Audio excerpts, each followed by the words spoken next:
It is a normal morning in Los Angeles and everyone is going through the usual routine on the busy streets. Before going to work, the new director of the city's Office of Emergency Management, Mike, is making breakfast for him and his 13-year-old daughter Kelly, who has been having some attitude problems because of her parents' recent divorce. Father and daughter are supposed to be leaving on vacation today, but suddenly, an earthquake strikes the city. It is short but quite strong, and at the hospital, Dr. Calder has to hold onto her patient to stop him from falling off the stretcher. Mike still decides this is an emergency and he will go to work instead of vacation, so Kelly will stay with a babysitter. When he makes it to the office, his coworker Emmett informs him that no serious damage was caused by the earthquake, so he should go back to vacation. However, Mike takes a look himself and discovers that the water main ruptured and the gas is gone too. Meanwhile at the park, a few construction workers are working on the Red Line subway extension but also betting on the magnitude of the earthquake. Suddenly they hear a noise and are shocked to see some strange yellow gas coming out from the tunnel.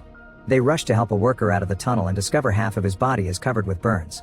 Hearing the report, Mike goes to the park and learns that several bodies have suffered these burns. Everyone blames it on steam, but Mike does not believe it.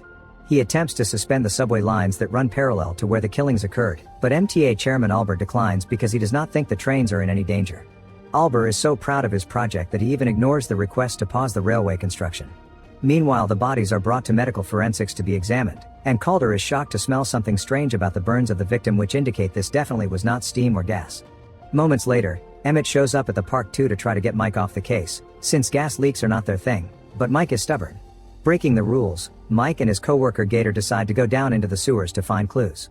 They wander around for a while and notice that the air is becoming hotter, making it harder to breathe because of the fumes. Since the tunnel is right next to the subway, it shakes every time a train passes by. When Gator looks down, he finds a bunch of burnt rats, and they realize their rubber gloves are slowly melting as well. Suddenly scorching gases being pouring out of a fracture in the concrete and flood the tunnel, so the duo has to run away as fast as possible not to be burnt alive. Having found evidence, Mike orders Emmett to shut down the park. Sometime later, Albert brings Amy, a geologist that says the whole city is geologically unstable and they should not blow up tunnels under it. Mike brings her to the park and she uses some machines to run a few studies. The conclusion she reaches sounds a bit crazy. She believes a volcano is fast growing beneath the city, with lava streaming underground. Unfortunately, it is still a theory and she lacks the evidence to convince Mike, who finds the idea of lava in LA ridiculous. Meanwhile, nobody notices that the statue in the park fountain is slowly sinking. Later in the evening, Amy and her assistant Rachel inspect the accident scene in the storm drain, where they locate a fracture in the ground that released the gases earlier. The duo wanders the underground tunnels taking samples and looking for an explanation when suddenly another earthquake hits the area. This one is stronger and cuts down power in the whole city. At home, Mike rushes out of bed to find his daughter and takes her to a safe spot.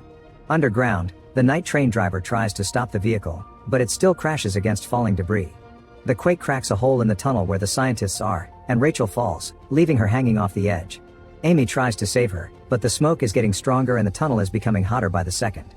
A burning explosion of steam hits Rachel and burns her to death, leaving Amy in shock. When she comes out of the tunnel, she notices the fountain water is boiling. Little by little generators are turned on in the most important buildings in town. Mike leaves home and brings Kelly with him, thinking he can keep her safe at the office. Suddenly huge steam geysers begin coming out from every manhole on the streets. Cars stop to wait, but it only keeps getting worse and now there is smoke and rocks falling all over the place. Mike watches a huge smoke curtain in shock before the little rocks are replaced by actual lava bombs, which begin causing fires whenever they land. Some houses explode, and buildings and other structures like traffic lights get destroyed as the falling debris causes accidents for the citizens that try to drive away in panic. At the MTA office, Albert hears about the train stuck in the tunnels and decides to lead a team to rescue them. Meanwhile, the driver calms down the terrified passengers and tries to get out, but the doors are stuck. Back on the streets, Calder is stuck in traffic too, and she watches how the lava bombs hit one of the arriving fire trucks. Mike stops the car to try to calm citizens down, but many people are already looting stores. Someone steals Amy's equipment while she is distracted by the fact there is ash falling everywhere. As firefighters do their best to deal with the disaster, Mike tries to reach the office, but he stops the car again when he sees Calder taking care of an injured person. She tells him about the fallen fire truck and Mike rushes to try to help the firefighters out, but everyone freezes when the city begins rumbling. Suddenly another earthquake hits the area, destroying a building that drops broken glass all over them. Mike shockingly watches Amy's theory come true when a freshly created volcano erupts from the city tar pits and lava begins to flow freely down Wilshire Boulevard, incinerating everything in its path. The lava soon begins taking down vehicles, and a terrified Kelly leaves the car as she cries to her dad for help. A lava bomb falls near her and her pants catch on fire, so Mike runs to her and helps her put the flames out before picking her up. Finding themselves surrounded by lava, Mike escapes by jumping onto his car and then to a safe spot right before the lava swallows his vehicle down. The lava then goes after the fallen fire truck and a fighter tries to rescue his trapped coworker, but he doesn't make it in time and the lava kills them both.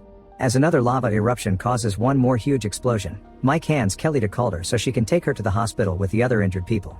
Kelly asks her father to come with him, but once again Mike puts work first and leaves her behind. Soon helicopters full of reporters are flying all over the area, showing the lava is slowly making its way through the main LA Avenue. People are abandoning their homes as they start to crumble, and a cute dog makes sure to grab its bone before joining its owners. Moments later, Amy joins Mike in his efforts to help the cops and the firefighters to organize a safe evacuation and try to control the lava. Mike wants to build a corridor that can stop the lava from reaching the rest of LA, so everyone pushes a bus away and then shoot the tires to use the vehicle as a wall. Then Mike and Amy try to rescue an unconscious body to safety, but at that moment, a flaming tree falls and blocks their way. The firefighters lower their ladder and the duo puts the body on it before hanging on the edge to get away. As the ladder moves above the lava, the victim's legs catch on fire, and 3 of them start panicking to put it off. The movement shakes the ladder and makes it break, but luckily they fall to a safe spot outside the lava and the firefighters immediately help. Amy is starting to think they should give up on the city and concentrate on evacuating, but Mike keeps on planning.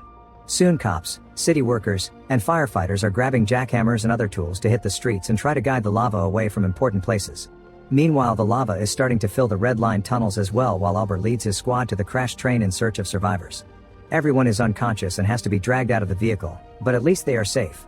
As the lava comes closer, Albert notices that the train driver is still missing and returns to find him. The driver is alive but unconscious, so Ober has to pick him up to leave, shoes melting with every step as the lava reaches the train and begins to melt it down. Feeling guilty for how he handled the situation, Albert jumps into the lava and flings the driver at his team before he dies. Back to Amy, she grabs a basketball from a store and puts it on the ground, where it starts to roll on its own. This indicates an inclination on the ground that will take the lava in the direction of a gas station. The workers continue to push cars and other vehicles to try to guide the lava away, but it is not very efficient. Eventually a bunch of emergency trucks arrive and Mike and Amy create a plan to erect concrete barricades at the intersection of Wilshire Boulevard and Fairfax Avenue, forming a cul-de-sac in which to pool the lava while helicopters spray water on it to produce a crust. Soon every person available, even a few remaining civilians, is pushing every piece of debris available while Mike guides them with well-organized orders to keep the barricade in the right direction. Meanwhile at the medical tents, vets are starting to save animals too. Calder helps a few kids with their burns and asks Kelly to keep them entertained until they find the parents. Back to the streets, the barrier is finished and the firefighters proceed to shoot water with hoses and truck cannons. Soon helicopters also join the team to spread more water and they manage to harden enough to make it stop. Everyone rejoices and celebrates, assuming the eruption has stopped. However, Amy still worries and enters the subway tunnel to double-check. Using a gadget, she confirms that lava is still moving underground.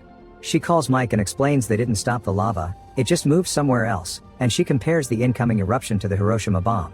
The lava is traveling through the Red Line subway extension, and her calculations indicate that the main eruption will occur at the end of the line at the Beverly Center, where the medical tents are. Mike immediately joins Amy at the end of the line and they lower a video camera into the tunnel to observe it, only to have it incinerated by a fast-moving flow of lava. Mike has to push Amy away before the flames blow up into the street as well. They analyze the pace they see in the tunnel and discover that the lava will erupt at the end of the Red Line in 30 minutes. After calling Emmett so he can start evacuating the medical tents, Mike discusses their options with Amy, only to start to lose hope. Fortunately, Mike sees a building and is inspired with an idea. They can use explosives to make channels in the street that divert the flow of lava into Bologna Creek, which would eventually flow into the Pacific Ocean. The roadway is sloping in the opposite direction, but they can solve that by demolishing a 22-story condominium building, which should prevent the lava from entering the city. Mike asks Amy to go find his daughter while the team begins working on setting up the explosives. However, when Amy makes it to the victim groups, she discovers Amy is gone because she lost one of the kids and is out there looking for him.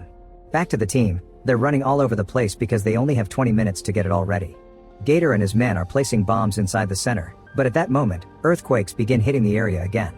The huge eruption happens sooner than expected and destroys the street, causing everyone to run away in panic and many patients to catch on fire while they're being evacuated.